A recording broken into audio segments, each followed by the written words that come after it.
अब हम करेंगे दूसरा टॉपिक। इससे पहले हमने डिटर्मिनेंट्स ऑफ फॉरेन पॉलिसी कर लिया है, ठीक है। अब हम देखेंगे जो हमारी फॉरेन पॉलिसी जो हमने बना दी, ठीक है, वो सेम रहती है या उसमें चेंज होता है। तो हमारी फॉरेन पॉलिसी में ना दोनों फीचर्स होते हैं, स्टैटिक भी होता है और डायनेमिक भी होता है। अब स्टैटिक में क्या होता है कि ना इनमें रिस्क काफ़ी कम होता है। इसका एग्जांपल होएगा जैसे कि जो हमारे ट्रूप्स होते हैं ना, यूएन पीस कीपिंग में हम हमेशा भेजते हैं इंडिया वाले। अब डायनेमिक क्या होता है, कुछ चेंजेस आते हैं, इसमें हम रिस्क लेते हैं। क्यों? क्योंकि जैसे मान लो कोई एक्सटर्नल पावर के कारण कोई एक्सटर्नल अटैक कर रहा है, वॉर कर रहा है, या फिर न्यूक्लियर थ्रेट बढ़ता जा रहा है ओवरऑल वर्ल्ड में, ठीक है, या डोमेस्टिक, कि हमारा काफ़ी एक मेजर चेंज हुआ है हमारे इंडिया में डोमेस्टिक पॉलिटिक्स में इन दोनों कारण। जैसे कि मोदी जी 2018 में ना प्रेसिडेंट इब्राहिम थे ना जो मालदीव्स के, उनकी ना सेरेमनी पे गए थे, इनॉग्रेशन सेरेमनी पे।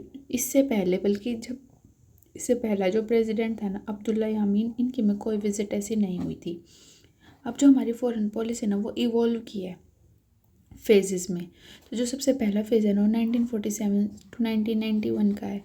इसमें हम इंडिपेंडेंट हुए थे और इसमें हमने एलपीजी रिफॉर्म्स लेके आए थे, एक मेजर वो था।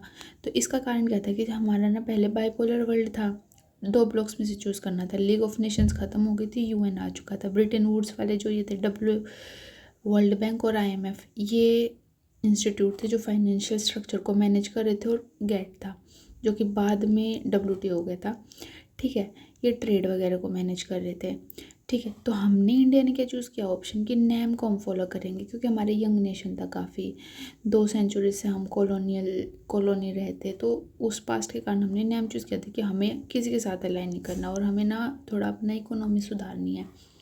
1991 और 2008 वाला जो सेकंड फेज़ है ना, इसमें क्या था, 1991 में दो चीज़ें हो गई थी मेजर। एक तो यूएसएसआर था, वो फॉल हो चुका था। दूसरा हमारा खुद का भी फॉरेक्स क्राइसिस चल रहा था, फॉरेक्स क्राइसिस चल रहा था, यूएस डॉलर का हमारा मतलब ख़त्म हो गए थे। तो अब और एक मेन बात ये भी थी कि यूएस से अब हेजीमनी बन चुका था, और जो यूएस जो था ना वो हेजीमनी बन चुका था, ठीक है। इसमें थोड़े थोड़े पोल्स आने शुरू होते, जैसे ईयू फॉर्म होने लग गया था। एशिया में थोड़े थोड़े कुछ मेजर पावर्स उभर के आ रहे थे, जैसे चाइना, ठीक है। साउथ अमेरिका में कुछ पावर्स आ रही थी। तो इंडिया ने ऐसे में चूज़ किया था नॉन अलाइनमेंट से हम शिफ्ट कर गए थे मल्टी अलाइनमेंट की तरफ, कि हमने ग्रुपिंग्स ज्वाइन करनी शुरू की थी। अब यूएसए पे भी हमारा फोकस ज़्यादा हो गया था, क्योंकि अब ऑब्वियसली हेजीमनी में था वो, और नेबरहुड पे हमारा फोकस ज़्यादा हो गया था। 2008 से लेके जो प्रेजेंट तक है ना, जो हमारा अभी इवोल्यूशन का फेज है, इसमें क्या 2008 में क्यों क्राइसिस हुआ था, लेमन ब्रदर्स के कारण US global banking system fail कर गया था, ठीक है। इससे जैसे साउथ कोरिया, ताइवान, थाईलैंड, इन सब में भी काफ़ी इम्पैक्ट पड़ा था इकोनॉमी पे इनकी। बट चाइना क्या था ना, चाइना ने इस टाइम पे थोड़ा अट्रैक्ट किया था हर चीज़ को, मतलब इनका काफ़ी राइज हुआ था। और इस टाइम पे जो ये है यहाँ पे मैं कहती हूँ ना लेसर पोल्स है, ये थोड़े और ज़्यादा मल्टीपल पोल्स दिखने लगे थे। इसमें तो हम यूँ कहते हैं कि यूएस हेजीमनी है, डोमिनेंट है, बट यहाँ पे इसकी हेजीमनी थोड़ी ब्रेक डाउन होती दिखी थी। USA, ASEAN, BRICS, Ipsa, SCO, ये सब जो थे ना, ये काफ़ी पावरफुल एंटिटीज़ की तरह आ रहे थे। और जो फोकस था ना वो वेस्ट साइड से शिफ्ट होकर ईस्ट पे आ चुका था, स्पेशली एशिया में, ठीक है, जैसे चाइना है पावर की तरह। तो इंडिया ने ऐसे में क्या किया है, इंडिया ने यूएसए पे भी फोकस बनाए रखा, चाइना पे भी फोकस बनाए रखा। इससे हमने कर दिया एक्ट टेस्ट कि हमें सिर्फ देखना नहीं है, हमें ना थोड़ा और प्रोएक्टिवली वहाँ पे इन्वॉल्व होना है। अफ्रीका से भी हमने कॉन्टैक्ट्स बनाए, लैटिन अमेरिका से भी कॉन्टैक्ट बनाना है। इकोनॉमिक डिप्लोमेसी को हमने प्रायोरिटी दी पॉलिटिकल और सिक्योरिटी वाली डिप्लोमेसी से ऊपर। तो जो स्टैटिक फैक्टर्स है वो क्या होता है कि पॉलिटिकल स्टेबिलिटी, सोशो रिलीजियस जो हमारी वैल्यूज़ है वो, ये इंडिया के स्टैटिक फैक्टर्स है, ठीक है। जो हमारी पॉलिटिकल स्टेबिलिटी है वो है, ठीक है, स्टैटिक फैक्टर्स इंडिया के ये हो गए। सोशल रिलीजियस हमारा जो बैलेंस है ये कॉन्स्टिट्यूशनल वैल्यूज़ के कारण है। पॉवर्टी हमें कम करनी है, ये भी हमारा एक स्टैटिक फैक्टर है कि ये हमारी पॉलिसी में रहता ही है। स्ट्रेटेजिक इंडिपेंडेंस हमें मेंटेन रखनी है। और मिनिस्ट्री ऑफ एक्सटर्नल अफेयर्स जो इंडियन फॉरेन सर्विसेज है, ये सब जो हमारे ना ये हमारे कॉन्टीन्यूसली चला आ रहा है। डायनामिक क्या होता है, जियो पॉलिटिकल स्ट्रक्चर, जैसे साउथ एशिया, इंडियन ओशन, इन सब में ना हमारा जैसे कि पॉलिसी चेंज होती रहती है, कि जैसे पहले हमारा लुकिस था, फिर एक्टिस्ट हुआ, मतलब प्रोएक्टिवनेस बढ़ती रहती है। मिलिट्री में जो हमारा डायनामिक चेंजेस होते हैं, जैसे सेकंड हम मैन पावर में देखा, और बजट एलोकेशन में देखे तो हम थर्ड पे हैं। डेमोग्राफिक डिविडेंड हमारा चेंजिंग है। डायस्पोरा अब हमारा लार्जेस्ट 18 मिलियन 2024 के UN डाटा के अकॉर्डिंग। इंडियन मार्केट भी बढ़ती जा रही है, डिजिटाइजेशन हो रहा है। चाइना जो प्रेशर है ना कि चाइना हमसे काफ़ी आगे गया, जबकि हम इंडिपेंडेंट ऑलमोस्ट आसपास ही हुए थे।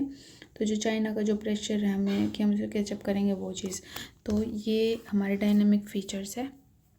जैसे ये तो थोड़े सोशल जस्टिस टाइप फीचर्स हो गए, थोड़ा एक्सटर्नल टाइप फीचर हो गए। ये थोड़ा कि मिलिट्री जो पॉलिटिकल पोजीशन कैसा है, मेरे टाइम हम क्या रखेंगे, ये पीपल रिलेटेड फीचर्स हो गए। और ये हो गए इकोनॉमी रिलेटेड कि मार्केट कैसी है, इंडियन और चाइना का प्रेशर, ठीक है। अब नेक्स्ट चीज़ है कि चैलेंजेस क्या क्या रहे हमारे फॉरेन चैलेंजेस। अगर हम देखें तो न्यूक्लियर पावर हमारा चैलेंज रहा है, टेररिज्म चैलेंज रहा है, water, food, energy security.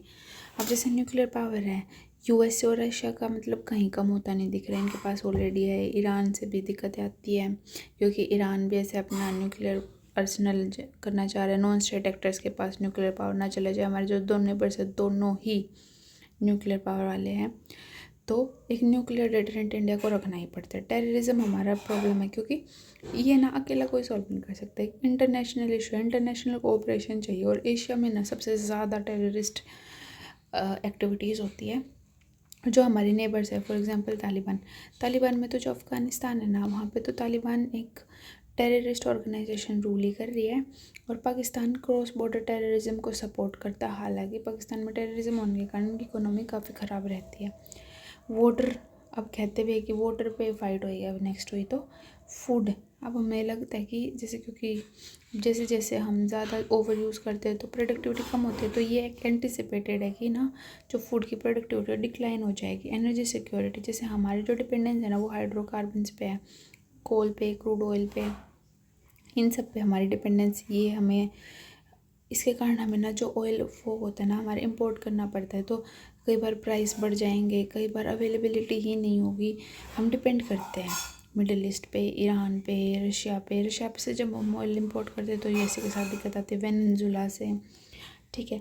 Climate change, अब इसका क्या है कि डेवलप्ड नेशन है ना वो ट्रेडिशनल पॉल्यूटर्स है, बट अब वो पे नहीं करना चाहते। वो चाहते हैं कि जो उन पे मिटिगेशन वाली जो चीज़ें है ना वही हम करें, बट हम अडेप्ट करना चाहते हैं कि जो इश्यूज़ हो चुके हैं ना उनका अब हम कुछ नहीं कर सकते, ठीक है। और डिप्लोमेसी हमें करनी पड़ेगी कि मतलब काफ़ी प्लानिंग के साथ, ठीक है। तो अब हम चेंजेस और कंटिन्यूटी में अगर मैं समराइज़ करूँ, समरी अगर देखें तो ये है कि स्टैटिक फीचर्स होते हैं, कुछ डायनामिक फीचर्स होते हैं। डायनामिक फीचर कहेंगे या तो एक्सटर्नली कुछ चेंज हुआ है, डोमेस्टिकली कुछ चेंज हुआ है। इवोल्यूशन अगर हम देखें तो हमारे 3 फेजेज़ में इवोल्यूशन हुआ था। एक मेजर फेज़ इसमें आएगा 1991 और 2008। क्यों? क्योंकि दोनों टाइम कुछ एक इवेंट हुआ है, ठीक है। इसमें तो 2 इवेंट हुए थे कि USSR फॉल कर गया था और फॉरेक्स रिजर्व का क्राइसिस हो गया था। इसमें फाइनेंशियल क्राइसिस हो गया था, इससे ना US का जो थोड़ा था ना हेजेमनी डिक्लाइन हो गई थी। स्टैटिक फैक्टर्स जो होते हैं वो सिंपल है कि क्या क्या चीज़ें जो हम मेंटेन करके रख सकते हैं, जैसे सोशल जस्टिस से रिलेटेड चीज़ें हो जाएंगी, इंडियन फॉरेन सर्विसेज हो जाएगी। डायनेमिक कुछ चीज़ें होती है जैसे कि जियोपॉलिटिकल जो हमारा इन्फ्लुएंस है वो सारी चीज़ें, मिलिट्री हम कितनी स्पेंडिंग कर रहे हैं, कितने पीपल बढ़ रहे हैं, डेमोग्राफी हमारी जो चेंज हो रही है, डायस्पोरा, और जो इंडियन मार्केट है एवर ग्रो कर रही है, और डिजिटाइजेशन, चाइना का जो प्रेशर है वो कैचअप करने का। वो डायनामिक ही है कि चाइना भी क्योंकि बढ़ता जा रहा है ना, चाइना स्टैटिक नहीं है। अब चैलेंजेस आते हैं हमें न्यूक्लियर पावर के कि भाई हम न्यूक्लियर का क्या करें। टेररिज्म रिलेटेड, वाटर, फूड और एनर्जी, ठीक है, और क्लाइमेट चेंज रिलेटेड।